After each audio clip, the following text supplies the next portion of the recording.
मैं हूं हमज़ा मुनीर और आप देख रहे हैं YouTube channel H series notes. आज हम जिस टॉपिक के बारे में बात करेंगे एलएलबी पार्ट 5 कानूनी शहादत हमारा सब्जेक्ट है और इसमें हमारा टॉपिक है accomplice as a competent witness. अब कंप्लेंस कौन होता है कानूनी शहादत में? इस वर्ड को कहीं भी एक्सप्लेन नहीं किया गया कि कंप्लेंस कौन होता है। कंप्लेंस बेसिकली को एक्यूज़ड होता है, जो आपका जो बंदा सा जो शरीक जुर्म होता है जिसको हम कहते हैं, ठीक है, वो शरीक जुर्म बंदा जो होता है उसकी जो इसमें हम डिस्कस करेंगे उसकी जो एज अ विटनेस उसकी क्या कॉम्पिटेंसी होती है, ठीक है, वो हम देखेंगे। The term accomplice has not been defined in Qanun-e Shahadat order 1984, ठीक है। This but generally accomplice is a one who is guilty associate in crime.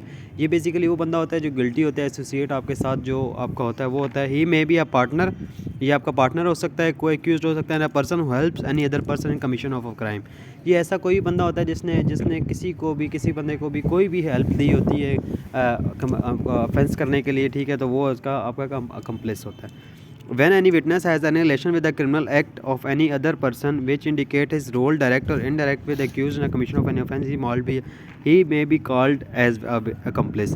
जब किसी विटनेस का जो भी कोई भी विटनेस आता है तो उसका कोई भी रिलेशन होता है किसी भी कमीशन ऑफ ऑफेंस के साथ और उसका किसी तरह डायरेक्ट इनडायरेक्ट रोल होता है उसके अंदर, तो और अक्यूज़ के साथ उसने उसको हेल्प की होती है उस कमीशन ऑफेंस करने में, तो वो बात होती है, वो जो बंदा होता है उसको हम कहते हैं ये कंप्लेस है।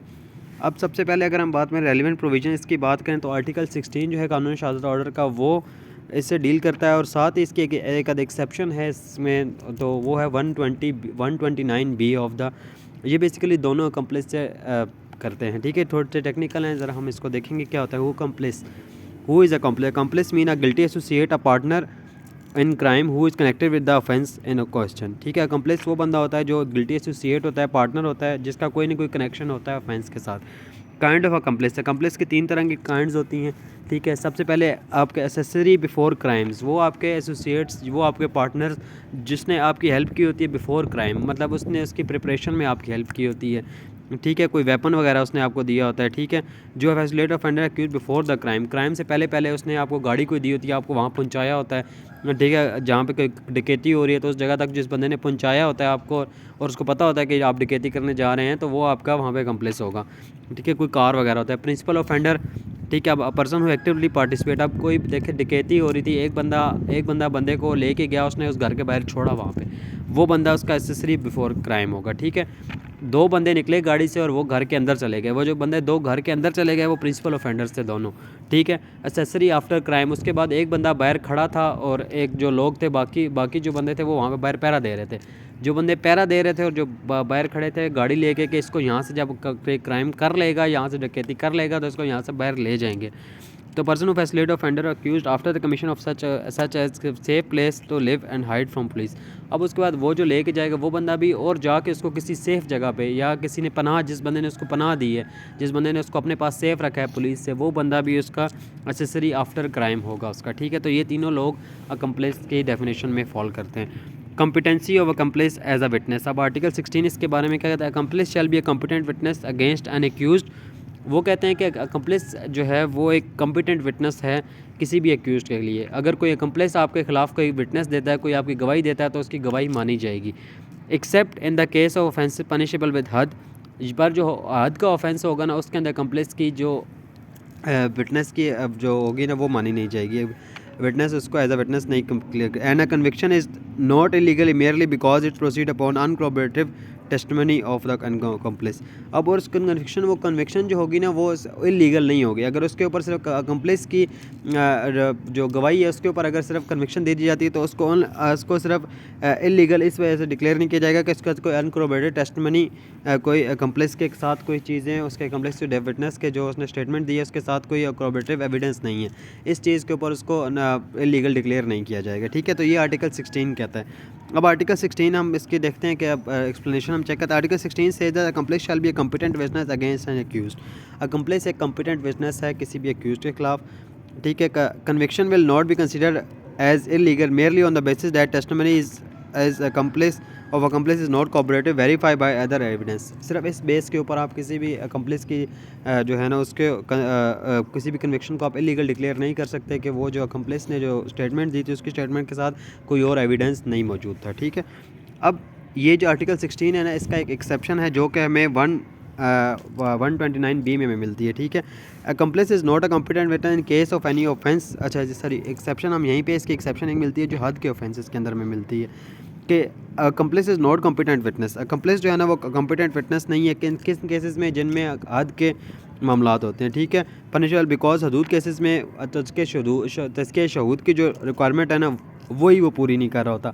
अब अकम्प्लिस जिसने जुर्म किया होता है, जो जुर्म मुजरिम होता है, वो कभी जो है ना तज़किया शहूद की रिक्वायरमेंट पूरी नहीं कर रहा, इसलिए हद के केसेस में उसकी स्टेटमेंट नहीं ली जाती, ठीक है। Where as on the same time article 129B, अब हमने वो बात कर ली कि आर्टिकल 16 कहता है कि जी वो कॉम्पिटेंट विटनेस है और उसकी अगर आप स्टेटमेंट के ऊपर अगर आप सज़ा दे देंगे तो वो आपकी इलीगल डिक्लेयर नहीं होगी। उसी बात जब हम QSO के 129B की तरफ जाते हैं ना, तो 129B ऑफ द कानून शहादत हमें ये कहता है कि कोर्ट में presume that an accomplice is a not trustworthy as witness unless his statement is corroborated with the material evidence। यहीं पे इसकी एक एक्सेप्शन आ जाती है और इससे कॉन्ट्राडिक्शन आ जाती है कि 129B कहता है कि अकम्प्लिस एक ट्रस्टवर्दी विटनेस नहीं है, उसकी स्टेटमेंट और उसकी स्टेटमेंट तब तक भी प्रिज्यूम कोर्ट नहीं कर सकती जब तक उसके साथ कोई corroborative या मटेरियल एविडेंस नहीं होगा। सिर्फ उसके बेसिस के ऊपर आप उसको कन्विक्शन नहीं देते। To resolve the dispute, so the conviction based upon the uncorroborative statement of the accomplice is not technically illegal but still rule of prudence dictates।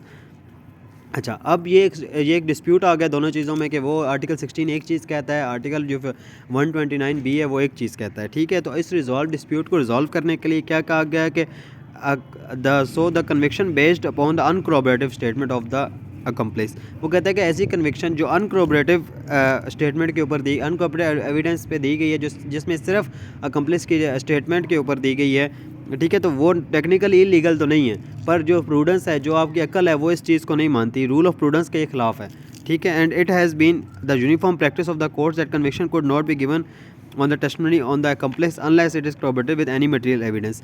और ये कोर्ट्स की प्रैक्टिस भी है, हायर कोर्ट्स की इसके ऊपर जजमेंट्स भी हैं कि उन्होंने कहा है कि जब भी कोई भी आपका अकम्प्लिस की सिर्फ स्टेटमेंट के ऊपर आप उसको सज़ा नहीं दे सकते, ठीक है। अब केस लॉ इसमें 1994 SCMR 932 है, इसमें in cases of the offence which is punishable under ताज़ीर testimony of the accomplice is admissible on the, वो कहते हैं कि जो ताज़ीर के आपके केसेस हैं उसमें आप एडमिसेबल कर सकते हैं एंड बेसिस फॉर कन्विक्शन, ठीक है, but it should be corroborated with some evidence, पर उसका जो एविडेंस के साथ किसी के साथ होनी चाहिए, ठीक है, कोई और एविडेंस उसके साथ होना चाहिए, ठीक है। अब ये इसमें रीज़न फॉर रिक्वायरिंग corroborative के लिए क्यों रीज़न, क्या रीजंस हैं इसके पीछे, वो देखते हैं। The testimony of the accomplice requires a corroborative evidence because he is likely to swear falsely in order to shift the guilt from himself. अब वो हो सकता है कि अपना गुनाह छुपाने के लिए दूसरे के ऊपर सारा कुछ डाल रहा हो। He can be immoral person and like to commit perjury, वो एक इमोरल पर्सन हो सकता है क्योंकि देखिए जो बंदा गुनाह कर रहा है, जो वो कर रहा है, जुर्म कर रहा है, वो हो सकता है कि परजरी भी करता हो, कोई झूठी गवाही भी दे रहा हो, ठीक है। He hopes for pardon at a favour of prosecution, और वो वादा माफ़ गवाह भी हो सकता है, वो उसे प्रोसिक्यूशन ये भी कह सकते हैं कि हम तुम्हें माफ़ कर देंगे अगर तुम हमें सच बता दोगे, ठीक है। तो ये भी हो सकता है प्रोसिक्यूशन की तरफ से भी, इस वजह से कहते हैं कि corroborative एविडेंस होना साथ ज़रूरी है। हॉस्टाइल और ट्रैप विटनेस, अब हॉस्टाइल और ट्रैप विटनेस कौन से होते हैं? Any person who is hostile and trap witness who facilitate and accompany any offender just for the sake of collection of the evidence. अच्छा, अब कुछ लोग होते हैं जो जासूस, जिनको हम कहते हैं हॉस्टाइल होते हैं, जो जासूस लोग होते हैं उनका वो भी अकम्प्लिस होते हैं? नहीं, वो अकम्प्लिस नहीं होते, वो जासूस होते हैं, क्योंकि वो सिर्फ उसको उस हद तक सिर्फ इसलिए जाते हैं और उनकी ताकि वो एविडेंस इकट्ठा कर सकते हैं। Arrest of any offender with evidence they are known as hostile trap witness and they can not presume an category of accomplice. तो इनको हम अकम्प्लिस की कैटेगरी में नहीं लेके आ सकते, ठीक है। तो ये हमारा टॉपिक था अकम्प्लिस के बारे में। अकम्प्लिस का हमने डिटेल डिस्कस की कि 129B में क्या कहता है और आर्टिकल 16 में क्या कहता है, ठीक है। दोनों का रिजॉल्व क्यों होना चाहिए, और हमने इसमें केस लॉ भी एक डिस्कस किया 1994 SCMR 932, ठीक है। तो ये हमने discuss. Thank you very much.